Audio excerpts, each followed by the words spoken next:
Good morning students. विद्यार्थी मित्रांनो, आज आपण एक महत्त्वाचा चॅप्टर शिकणार आहोत.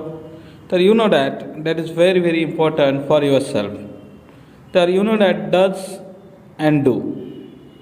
आता तुम्हाला माहिती आहे, मराठीत आपण येतो, जातो, बसतो, किंवा आपण असंही म्हणत असतो येतात, जातात, बसतात. अशी जी वाक्य असतात, या वाक्यामध्ये आपण प्रश्नार्थी आणि नकारार्थी रूपात या वाक्यांचा वापर करतो, राईट. आणि मग असं वाक्य करत असताना आपण डू डजचा उपयोग करत असतो. साधारणपणे जर म्हणायचं म्हटलं तर आपण बघतो की येतो का, जातो का, बसतो का असे विचारताना, किंवा येत नाही, बसत नाही, आपण काय म्हणत असतो, येत नाही, बसत नाही असे विचारताना, किंवा येत नाही, बसत नाही असं विचारताना आपण डू डजचा वापर करत असतो, बरोबर. आता डू डजमध्ये फरक काय तर बघा, लक्षात घ्या. डू आणि डज यांचा वापर आपण कसा करायचा, तर you know that about do and does. तर आय आणि यू हे जर करते असतील तर आपण यासोबत डू वापरावं, आणि आय आणि यू सोडून इतर कोणत्याही एकवचनी शब्दासोबत आपण डज वापरावं, राईट. ओके. आणि आय आणि यू इतर सोडून कोणत्याही शब्दासोबत आपण डज वापरावं असं मी तुम्हाला म्हटलं. मग अनेक वचनी शब्दासोबत तुम्हाला काय वापरावं लागणार आहे, डू वापरायचं आहे. Yes, are you understanding? Yes, okay. तर now students, we are going to learn some types of the sentences which is related like do and does. Here are some types of the sentences here given. The first sentence is, तू इथे जवळपास राहतोस का. आता बघा विद्यार्थी मित्रांनो, या ठिकाणी का दिलेला आहे आणि राहतो का म्हटलेला आहे, आणि कशा प्रकारचा वापर करतो हे महत्त्वाचं आहे. म्हणजे जेव्हा कुठल्या वाक्यात शेवटी का दिलेलं असतं याचा वापर आपण कसा करतो बघायचा आहे. तर तू इथे जवळपास राहतोस का, म्हणजे do you live around here. काय म्हणणार आपण, do you live around here. Next, तू शाळेत जातोस का, do you go to school. तुला काही आश्चर्य वाटतं का.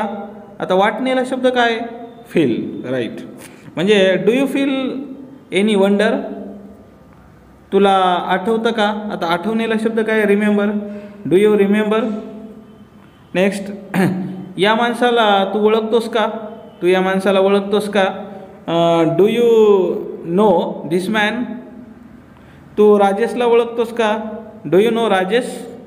Yes, okay. तुला इंग्रजी येते का काही.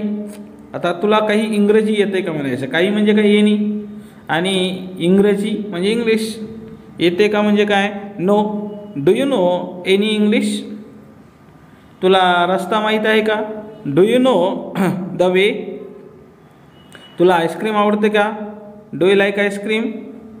तुला खरेदी करायला आवडतं का. Do you like shopping. तुला फुटबॉल आवडतो का. Do you like football. तुला बॉक्सिंग आवडतं का. Do you like boxing. Okay. तुला प्रवास आवडतो का. Do you like to travel किंवा डू यू लाईक ट्रॅव्हलिंग. तू क्रिकेट खेळतोस का. Do you play cricket. तू फुटबॉल खेळतोस का. Do you play football. तू टेनिस खेळतोस का. Do you play tennis. तू इंग्रजी बोलतोस का. Do you speak English. तू हिंदी बोलतोस का. Do you speak Hindi. तू मराठी बोलतोस का. Do you speak Marathi. Okay. तुला गॅसचा वास येतो का. आता इथं मॅथ्सचा झाला विद्यार्थी मित्रांनो, आपण गॅस म्हणूया. तुला गॅसचा वास येतोय का. Do you smell something. Next, तू अत्तराचा वापरतोस का किंवा अत्तर वापरतोस का. डू यू यूज परफ्यूम और डू यू यूज सेंट. तू कम्प्युटर वापरतोस का. Do you use computer. तू इंटरनेट वापरतोस का. Do you use the internet. त्याला वाटतं का. तर do you think it necessary. तुला हे अनावश्यक वाटतं का. Do you think it unnecessary. तुला हे शक्य वाटतं का. Do you think it possible. तुला हे अशक्य वाटतं का. Do you think it impossible? तुला हे वाजवी वाटतं का? Do you think it reasonable? तुला हे अवाजवी वाटतं का? Do you think it unreasonable? तुला हे बरोबर वाटतं का? Do you think it right? तुला हे चूक वाटतं का? Do you think it wrong? तुला हे निरुपयोगी वाटतं का? आता निरुपयोगी म्हणजे काय? तर युजलेस. ओके, तर do you think it useless? तुला काही म्हणायचं आहे का? Do you have anything to say? तुला काही विचारायचं आहे का? Do you have anything to ask? तुला विचारायचं आहे का? Do you have to show anything? तुला काही विकायचं आहे का? Do you have to sell something?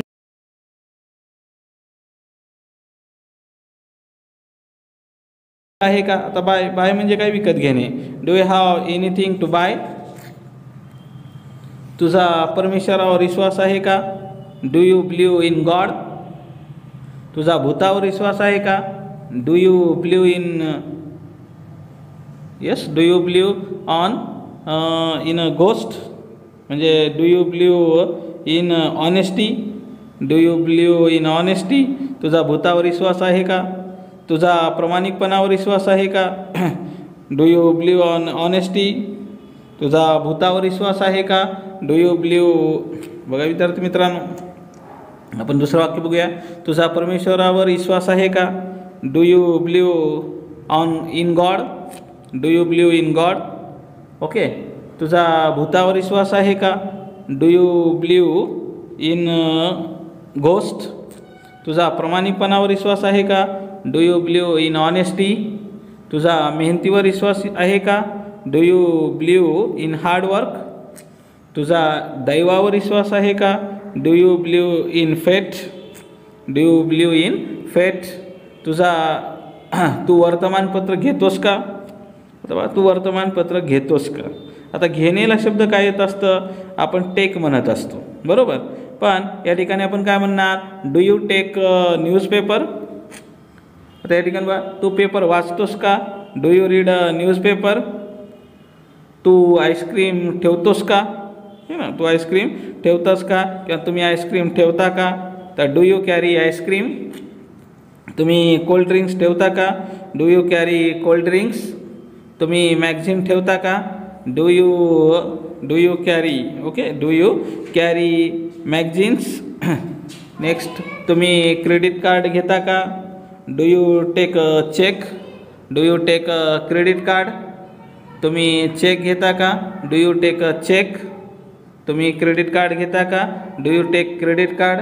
तुम्ही चेक घेता का? Do you take check? तुम्ही चहा पिता का? Do you drink tea? तुम्ही कॉफी पिता का? Do you drink coffee? या ड्रेसमध्ये मी लट्ट दिसतो का? ओके, या ड्रेसमध्ये मी लट्ट दिसतो का? म्हणजे do I look fat in this dress? Do I look fat in this dress? या ड्रेसमध्ये मी चांगला दिसतो का? बघा, चांगला दिसतो का? आता चांगला दिसणे म्हणजे काय? गुड म्हणायचे. Do I look good in this dress? Do I look good in this dress? काय म्हणणार तुम्ही? Do I look good in this dress? तुला शौचालयात जायचं आहे का? तर शौचालयात जायचं आहे का म्हणायचं आहे. Do you need the toilet? Do you need the toilet? तुला काही हवं आहे का? Do you need anything? तुला काही मदत हवी आहे का? Do you need any help? Okay. तर विद्यार्थी मित्रांनो, तुम्हाला हे जर सेंटेन्स कळाले असतील तर या ठिकाणी माझ्या चॅनलला सबस्क्राईब करा, लाईक करा आणि इतर मित्रांना शेअर करा. आणि आपण या ठिकाणी या डू डजवरचे आणखीन बरेच वाक्य या ठिकाणी पाहणार आहोत. तर या ठिकाणी एवढ्या वाक्याचं तुम्ही अगोदर लिसनिंग करा आणि जास्तीत जास्त वाक्य आपल्या वहीमध्ये लिहून काढा आणि त्याचं या ठिकाणी इंग्लिशमध्येही ट्रान्सलेशन करण्याचा प्रयत्न करा, जेणेकरून तुमची इंग्रजी या ठिकाणी काय होईल? इम्प्रूव्हमेंट होईल. आणि या वाक्याचा दररोज आपल्या जीवनामध्ये वापर करायला सुरुवात करा.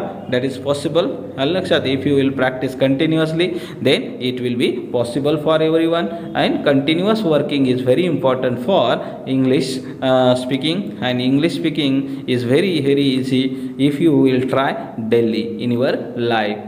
Have a nice day. Bye.